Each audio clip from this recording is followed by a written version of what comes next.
just so we're clear on the scale of the issue, each electric vehicle battery for a heavy-duty truck weighs 8,000 pounds, and you need at least 2 of them. So we're talking the weight of, 4 or 5 cars. And my friends and peers in the industry nationwide who have tried to make efforts to put in, say, hey, I'm going to convert a dozen forklifts to electric, or I want to tee up a facility for 30 electric trucks. There's no power. The utilities come back, the cities come back and say, is this some kind of joke? One friend tried to put in Illinois a facility, tee it up for 30 trucks electrification. The city came back and said, this is some kind of joke. You're asking for more draw than the entire city requires. And just to give you an idea, 30, 50 trucks, that's like a 5-6 megawatt application. The factory that makes the trucks is a 2 megawatt factory. Hello, everyone. Well, I'm spotlighting the energy issue, which is very, very similar to the water issue, right? In that what we're asking these old-fashioned grids to do is way past their ability to handle it. And unfortunately, there's not much planning going on with respect to that. So first of all, today is Thursday, May 4th, 2023, briefing number 209. Last week, I was the genie behind the screen. I was the wizard, while Ken did an amazing job of running a briefing. We wanted to get some good fallback capability, and he did an amazing job. It was one of our most popular briefings. So thank you, Ken. I won't quit my day job. Well, you're doing all right. Safe harbor statement, disclaimer, Regulation D. All right. So here's some cool news. A couple of days ago, a Tampa startup is aggregating air harvesting technology. And this is very interesting because they are scaling up air harvesting of water vapor at utility scale, which is fascinating. This obviously has its limits, perhaps, but there's tremendous benefit in this, and it will help solve global water scarcity. So Genesis Systems acquired another startup that does the same thing, and basically they are creating something called a roll-up, where they are working on these interesting technologies. Harvesting water from air has been around for a long time, but it appears to be now achieving momentum. Everything in water is starting to become very, very important. Okay, the water we take from the air is replenished between 9 minutes and 9 days. For water in an aquifer, it takes about 900 years. So it gives you an idea, right? This is a great way to get water without having to suck it up from an aquifer. Economic news. Well, Fed Chairman Powell. He doesn't agree with Fed staff that we will see a mild recession. He thinks the labor market is still too tight. And he thinks that we have a lot of correcting left to do. This is really, really interesting. We have a situation where there's a lot of demand for products and a shortage of personnel. This is an interesting graph that I thought I would share. This is 2008, 2010. These are all the failures that occurred during that period. Back in 2002, we had a few failures. I think that was the S&L crisis. Then Washington Mutual fell apart, Guarantee Bank, all these guys. And then 3 humongous bank failures have stacked up, which is a whole new world that we're operating in. It's about $500 billion right there, these 3 banks. Personally, I think that we will weather the storm, but it is definitely something where the Fed needs to make sure that confidence is maintained. And sure enough, people are starting to use cash more because, if you got cash in your hand, you're not going to spend it more than what's in your hand. And 53% of adults in the United States are more likely to use cash than a year ago. Very interesting. And the young are the ones interested in getting back into cash. Theory on payments has been to remove friction. Actually, a lot of people want friction back. In other words, make it harder for me to spend. They like that. This is an example of what happens. This is Caracas, Venezuela. These are bolivars. These are currency that is trash. So when a currency goes south, well, we got a problem, baby. So not a pretty picture. So I think that we can avoid that. And I think it's a good move that we are moving to cash. All right. There's stuff happening in water security in the Middle East. Right now, Syria and Turkey are trying to get access to water. As I've mentioned before, Israel is in a very stable position because Jordan and to a lesser extent, Egypt use their water. And if you use somebody's water, you're hardly going to attack them. This is now being spread wider, which is a good move. It's an excellent move. Water is a peacemaker. All right.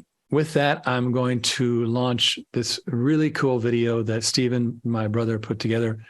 It takes us back, and I think you'll enjoy it. So here we go.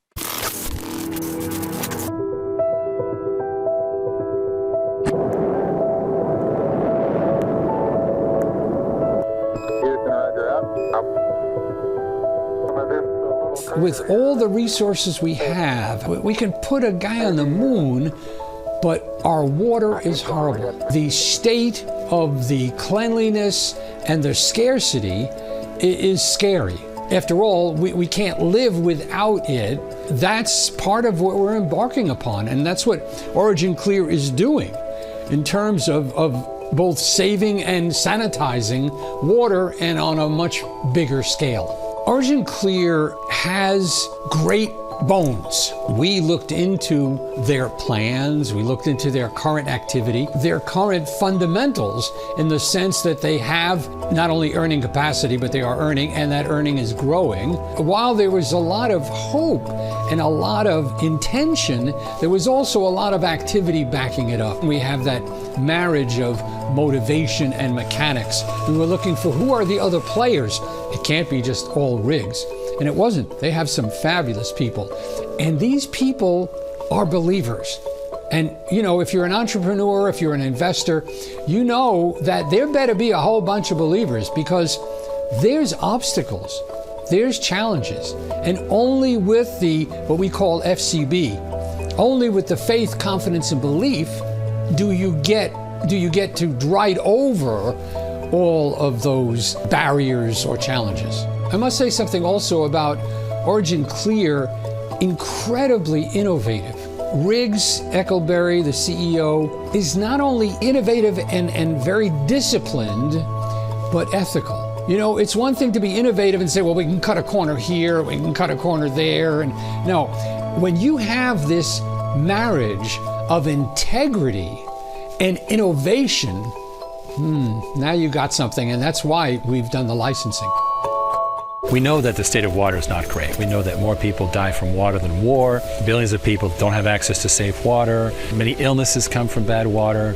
Viruses, you know, we're so concerned about viruses. Well, water is a very important transmitter of viruses and bacteria. So what we want to do is to help take the general treatment of water in the world up, kick it up a big notch. By that I mean is, let's take India, for example. This is an entire subcontinent that has virtually no water infrastructure. They have huge dam projects up in the Himalayas to deal with water movements up there, but in places like New Delhi and Calcutta, there's people down in the sewers digging this stuff out, and many of them dying from the sewer gases, and this is a terrible situation. Now, take a look at what happened with cell phones. When it came time to put Africa on the telecommunications grid, we bypassed the entire landline idea, just didn't do it.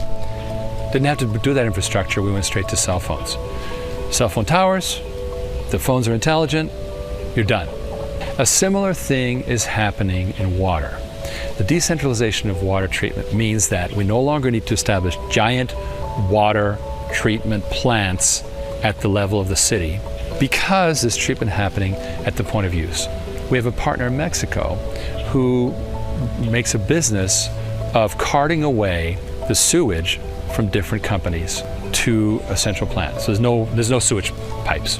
Well, his idea is, why not put at each place a little water treatment system? Brilliant. Then he doesn't have to drive his trucks around, and he makes much more money.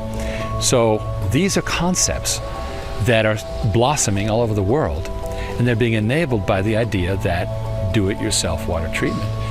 The water market, the way I saw it as an outsider, was kind of everybody bumping into each other, all trying to sell what they do to the handful of folks that had tons of financing on hand and were ready to pull the trigger. But that's not the market. 80% of water isn't treated. So let them fight over the 20%. That's cool. Let's work with the 80% that's untreated, because that's the real vital need there. So why aren't they treating water? There's a financial pain point.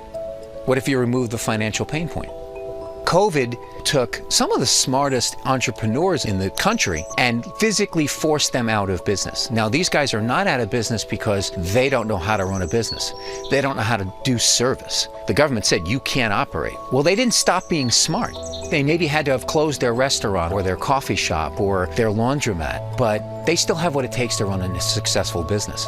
So what we're going to do is we're going to provide them everything they need to service 11 million pools. Each pool has about 20,000 gallons. These things have been just getting drained, dumped away. Now here in beautiful western Pennsylvania, it rains every 14 minutes. So maybe it's okay here. But in Arizona, in the Sun Belt, in Southern California, not a good idea. And in places like Florida, you drain your pool, it floats away.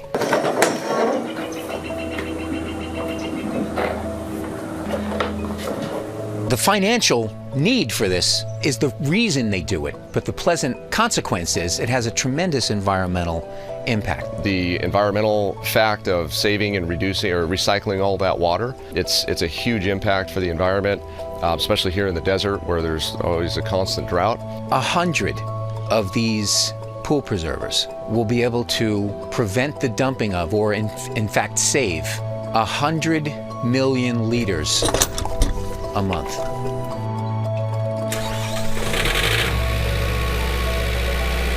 Look at it like this. 100 pool preservers will be able to save 1 billion liters of water a year. Progressive Water Treatment, as we know, PWT, down in McKinney, Texas, right outside of Dallas. I love that group. They are those hard-working guys that just get in there and do the work. The machines they're making and the quality of the work they produce at that facility is phenomenal. It gets all the way down to the simplicity of the welding they do on a machine. They do butt welding, for example, on the valves. The precision of the quality of that detail work, that little thing that might be about this big, is so exceptionally good.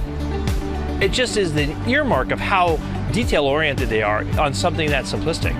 But now you then expand that across the size of their machines, whether they're making a reverse osmosis machine with 20 filters on it, or they're doing a pumping system or a booster skid platform. And these machines range all the way from the size of a Volkswagen car up to the size of a tractor trailer. And they're impressive machines. And they have handled it like champions all the time. They do everything in a way that just is like so easy to them. They're just like, I want to do that today. And then a couple weeks later, there's this beautiful, incredible machine that you'll see on our site all the time, which is just like, my God, that thing's insanely cool. And it's a really sophisticated piece of technology, actually, but they just make it look so simple.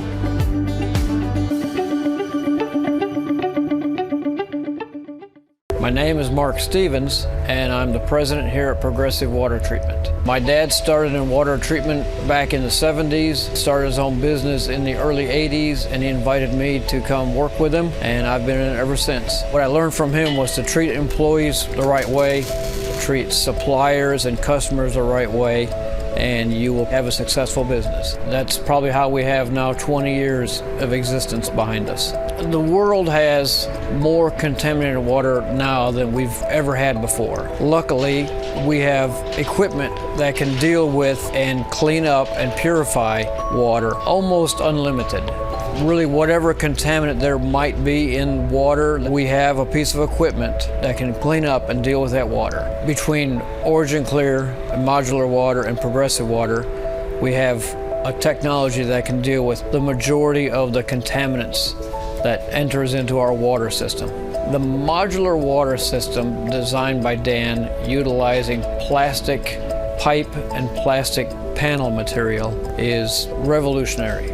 Everything we've seen in the past was always based around concrete and steel. Two materials that have a short life, and versus the plastic, it's 3 to 4 times as long with plastic. The installation is faster, the cost is lower, and the life cycle is longer. So when Dan invented this stuff around reinforced plastic pipe, it was just the most advanced anybody's, in this business has seen. What we've done is we've taken this industrial, municipal scale technology and we've scaled it down so that the everyday man with a low flow can use the same technology to provide the same level of treatment that they would need that you would get at a much larger facility. And whenever we get to talk to customers or engineers, they're usually just completely amazed at the price and the speed at which they can get these things in the ground and working over the dinosaurs of concrete and steel. When Origin Clear came aboard, they exposed us to a lot of wastewater type of applications and customers we would never have come across on our own, and using our equipment to help support reclamation projects. Other kinds of products they have can be used in front of some of our equipment to enhance the performance of that. Just exposure to more of what the U.S. has to offer as far as people who need our products and who also sell and work in the same field.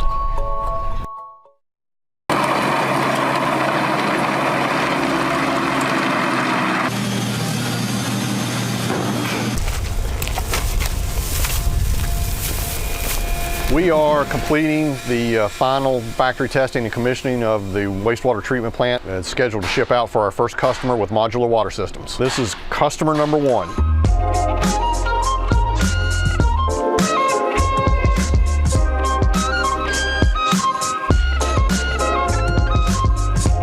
This is a unique customer. It's a regional craft brewer located in New England.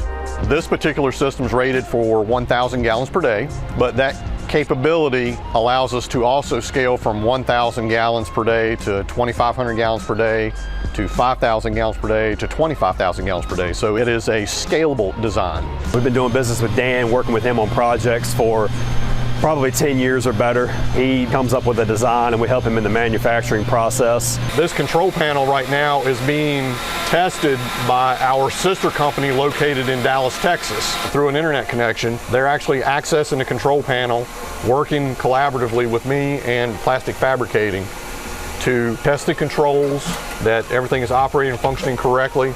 Really cool that we can do this located here in Roanoke, Virginia with our partner in Dallas, Texas. And this same functionality, remote operations, remote monitoring, this is a service that we extend to our customer. We are at Advanced Auto Parts in Roanoke, Virginia. I'm actually sourcing some replacement fuses. These are standardized fuses. There's nothing special about them. I mean, that's one of the premises behind an engineered solution is keep it simple, keep it commoditized, keep it affordable. Once you template the manufacturing model in one region, it then becomes very, very easy to take that standardized process and then to transplant that. You could have a manufacturing facility in the Mid-Atlantic. You can build one in Mid-Texas. You can build one in Pacific Northwest. They would all use the same manufacturing models, the same engineering programs. The vision that we have at Modular Water Systems is that we want to deploy an engineering and manufacturing model that utilizes this plastic manufacturing capability. It allows us to create very unique, robust treatment systems in a much smaller, compact form. We can factory assemble these things, package them, put them on a truck, put them on a boat, deliver them to the final site and install them. You can't do that with concrete. With Origin Clear, they have a tremendous capability to reach out to the greater world, to broadcast this message into channels and into markets that we never would have been able to do before. And that, to me, is very, very exciting. I can reach people and reach end users and consultants and customers that I never would have been able to do before. That is really the power of Origin Clear.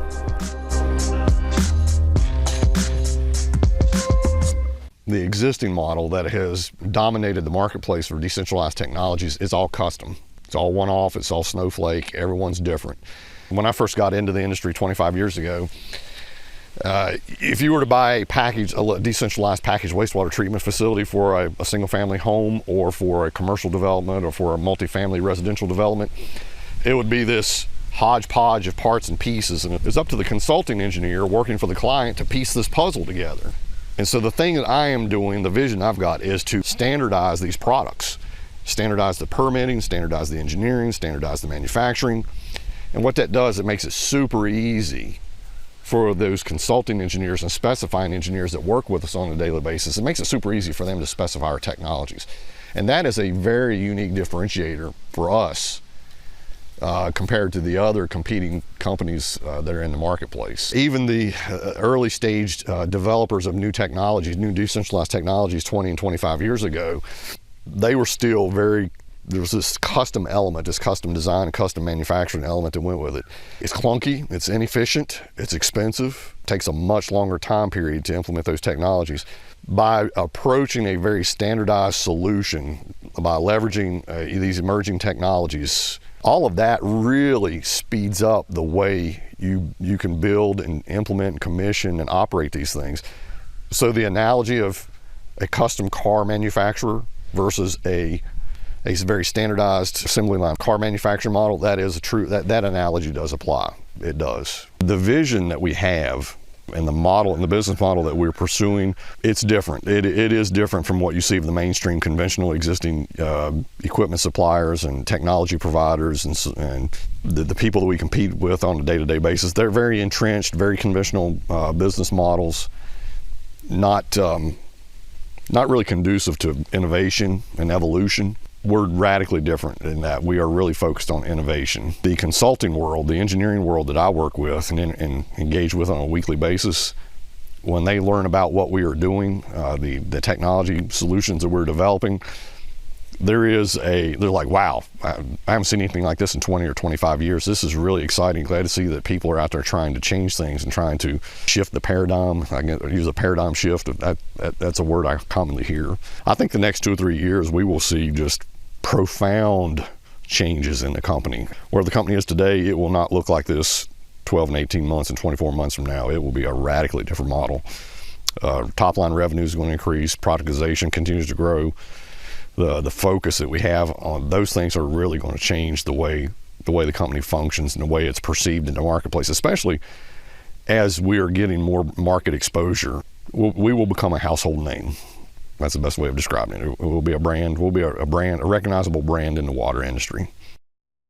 Environmentally, we need to clean up our water, and the United States should be #1 in it and having as pristine as we can. Doing something that is positive in taking care of a situation in Flint, Michigan, and in Los Angeles, and numerous other places that have had water problems. We started giving to a church that dug wells for people who had no drinking water. So when I saw how Origin Clear is cleaning water, it seemed like the perfect match. I mean, a lot of people have water in their refrigerators and that make ice. Well, that's got to be clean, or else we are going to continue with the health problems that we keep running into. It is time to do something about it. It's time to really be effective. And I'd like to be a part of that solution by investing in Origin Clear. I am also a CPA for the last 40 years, very much in tune with changing economics. And one thing right now is with low interest rates and that, what we need to do is get regular cash flow coming back, because it's getting very hard to put money at risk for time. My lovely wife Linda here is so tight. She's not going to jump into anything. She looks it over very carefully. I was a little skeptical at first. I had to see everything, really look at the numbers, but we really believe in what you guys are doing. And I was excited about it when they showed it to me, is the fact that you get a regular return of principal and interest on an ongoing basis, plus a participation in value growth, an ongoing revenue stream. I've been amazed at what you guys have done in the past, and I'm really, really excited about what the future is going to bring, because Origin Clear is probably one of the most innovative and interesting companies that I have ever been involved with. And I think the sky's the limit for the future. It's been consistent, it's been very lucrative, and it's been very fulfilling, because we actually feel like we're doing something for the economy. Allows you the flexibility to start redirecting things and adjusting if there is a new lifestyle or something that needs to be addressed. And it's a way to make money, and in this time of uncertainty with the market's going up and going down and everything else. And you guys have been steady for the last 2 years with regular payments. And so I'm betting on the future. I think it's going to be great.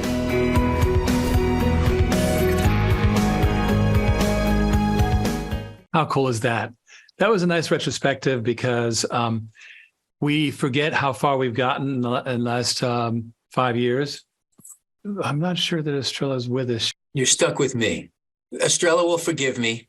Well, what I thought was great is that it laid out all the pieces of the company as they've evolved. And it's pretty much worked out the way we were saying in 2018, right? But what we do know is that Modular Water, with literally they were being interviewed back in 2018, they have executed on their model. It cost us a lot of money and time with the support of investors, but now they almost tripled their revenues and they are part of Water on Demand, and it's a rock star combination. So I think that it's really a whole new era. Interestingly, about 2 years ago, Dan said, within 2 years, holy prophecy, Batman. He nailed it like almost to the month. So kudos to Dan. And look, a lot of the reason we are where we are is because Dan is a bit of a prophet, right? He was the lone man in the wilderness for so long. But he said, and I kind of jotted down, within, I think he said 18 months or so, you're going to see a profound change in the company. And he was right on the money. So that was great. Watching so some of that stuff was 2 years old. Rick Keller mentioned how interest rates were so low. And I was like, wow, that wasn't that long ago. Well, but for the same reason, because interest rates are so awful now and energy costs are so high, it's still all about assets, isn't it? Right. When your video of the cash laying in the street in Venezuela, again, all the more reasons for assets. So an asset based, on something that is necessary for life should rank fairly high if monetized properly. But watching our evolution was fun on video. It wasn't always fun living it. That got a little tense, but I was particularly, what made me smile was to see our investors, and these folks have been with us for a long time. And I would say that without exception, Keith and Linda and Bob and of course Rick, and there's 24 others who we didn't feature. They are bigger supporters of ours now than they ever have been. Right. What we took 2 years ago in some of the we shot a lot of that video about 2 years ago, right? That was a great idea founded in the hurricane of COVID, right? And it was very aspirational, right? Now look at us. We're talking about not the things we're going to talk about the things we're going to do, but we're going to spend a lot of time in the next few months listing and displaying all of the amazing things that we've already done. And now the story is, it's not what we want to do, it's what we've done successfully that no one else has been able to do. And now how we're going to scale that, how we're just going to do it bigger. And that's a big deal. Well, this is exciting. Thank you, James Wright. Thank you, Bob. Oh, Bob is here. Hi, Bob. All right. Well, with that, did you want to get into any final thoughts? Sure. So, and trying to stay on topic, what Dan was talking about with respect to a profound change in the company, he was relying solely on the brilliance of his patents and their application and the ability to do, prepackaged wastewater. But you saw how he kind of talked about it then, prepackaged wastewater systems. I don't think he could have conceived a complete end-to-end, water as a service model as being what I would call a supercharger effect for his technology, for our technology. With that now in place, I think Dan would tell you, if we had him on today, this far exceeds even his wildest dreams because of the scalability. The scalability, just, you were still chasing after the folks that had the capital to deploy. When you remove that barrier, this is, so we're going to take on, I want us to spend the next few weeks, Riggs, compiling actual brilliant applications that we have now on the ground working. Let's highlight them. Let's talk about them. Let's narrate them. Let's tell the audience where they are, what they're doing, and then say, okay, now we're already there. Right. And now imagine an entire fleet of those that the company owns. And that's where it's going to get exciting. I'm excited myself. So if you want to talk to Ken in further depth, here's your contact information. Ken is highly knowledgeable and knows far more than anyone really about anything. So no, that's someone else you're thinking of. That's very funny. But he's the most dangerous man in Hollywood. That's very funny. All right, everyone. Well, thank you very much. It's been a great pleasure. Let's have some fun. I'll just answer Marcus's real quick. Marcus, we don't know for sure. We know it's extremely limited. We're going to pause it very, very shortly, but I couldn't give you a date. Okay. James Wright wants to know about a certain hotel chain. Yeah, well, his hotel chains, we do a great job for them, but that doesn't mean necessarily that they talk about it. But that's okay. We got workarounds and there will be coverage. So with that, I'm going to go ahead and wrap things up. It's been great. I'll see you guys on the flip side next week. Thank you all.